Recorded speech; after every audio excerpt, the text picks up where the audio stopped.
ఎంతో రుచిగా ఉండేటువంటి పాయసం కోసం నేను ఇక్కడ కుక్కర్‌లో ఒక కప్పు బియ్యము, ఒక కప్పు పెసరపప్పు, హాఫ్ కప్పు సగ్గుబియ్యము, పావు కప్పు శనగపప్పు తీసుకున్నానండి.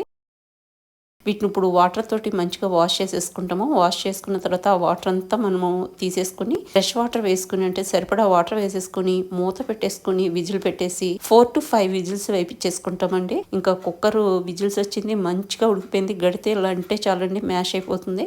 ఇప్పుడు మనం కడాయి పెట్టేసుకుంటాం. దాంట్లో 1½ టీ స్పూను నెయ్యి వేసేసుకుని జీడిపప్పు కిస్మిస్ వేసుకుని దోరగా వేయించేసుకుంటామండి. వేగిన తర్వాత వీటిని మనం పక్కకి బౌల్లోకి తీసేసుకుంటాం. ఇదే బౌల్లో మనము ఆల్రెడీ ఉడికించి పెట్టుకున్నటువంటి బియ్యము, సగ్గుబియ్యము, పెసరపప్పు, శనగపప్పు మిక్స్చర్ ఏదైతే ఉందో అది వేసేసుకుంటాం. దీంట్లో ఎంతో రుచిగా ఉంటుంది. చాలా క్రీమీ టెక్స్చర్తో ఉంటుంది. పైగా మనము బియ్యం అనేది చాలా తక్కువ క్వాంటిటీ వాడుకున్నామండి. పెసరపప్పు, శనగపప్పు వాడుకున్నాం కదా. హెల్త్‌కి హెల్త్ కూడా. ఇప్పుడు బాయిల్ అయినటువంటి హాఫ్ లీటర్ మిల్క్ యాడ్ చేసుకున్నాను. ఇక్కడ